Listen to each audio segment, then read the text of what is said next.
आज आपण आसाम राज्यातील गुवाहाटी या ठिकाणापासून जवळपास 60 किलोमीटर अंतरावर भूतान देशाच्या सीमावर्ती भागात आलो आहोत।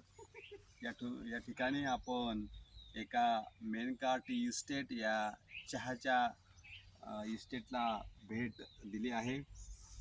बालमित्रांनो, आपण पाहू शकतात माझ्या मागे संपूर्ण परिसर हा चहाच्या मळ्यांनी, या ठिकाणी चहाचे बागान असं या मळ्यांना म्हणतात।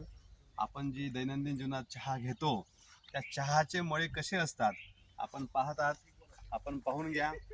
या ठिकाणी संपूर्ण परिसर हा सर्व चहाच्या मळ्यांनी तयार झालेला आहे। आसाम राज्यामध्ये चहाचं उत्पादन सर्वाधिक घेतलं जातं।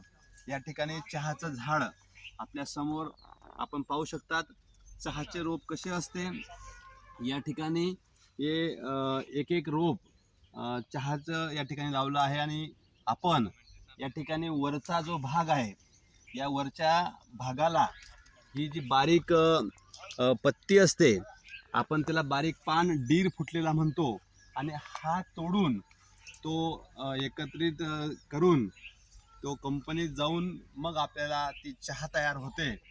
आपण पाहू शकता, अतिशय सुंदर आणि प्रसन्न वातावरणात या ठिकाणी संपूर्ण चहाचे मळे आपण पाहतात।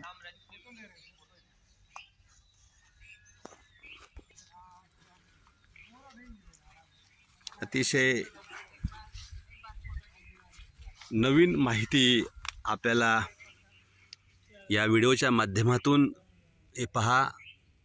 चहाच्या मळ्यामध्ये चहाची रोपे कशा पद्धतीने लावलेली असतात। या ठिकाणी हे चहाच्या झाडाचं खोड, आणि या ठिकाणी वरती हे जवळपास 2 ते 2.5 फुटापर्यंत यांची उंची वाढलेली आहे।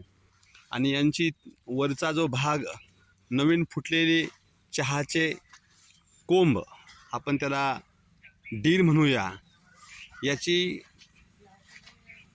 ही वरची डीर काढली जाते आणि ती एकत्रित करून चहासाठी वापरली जाते। याच्यावर कंपनीत जाऊन विविध प्रक्रिया केली जाते। आणि आपण या ठिकाणी पाहू शकतात, आसाम राज्यात हे चहाचे मळे आपण जवळपास गुवाहाटी शहरापासून 60 ते 70 किलोमीटर अंतरावर या ठिकाणी मेनका टी इस्टेट या स्थळाला आम्ही भेट दिलेली आहे। नक्कीच आपल्याला ही माहिती उपयोगी पडेल। आपण सर्वांनी या ठिकाणी चहाच्या मळ्याबद्दल माहिती ऐकली, समजून घेतली। पुढच्या व्हिडिओमध्ये आपल्याला आसाम राज्यातील विविध ठिकाणांचा परिचय करून देणार आहोत। तोपर्यंत धन्यवाद।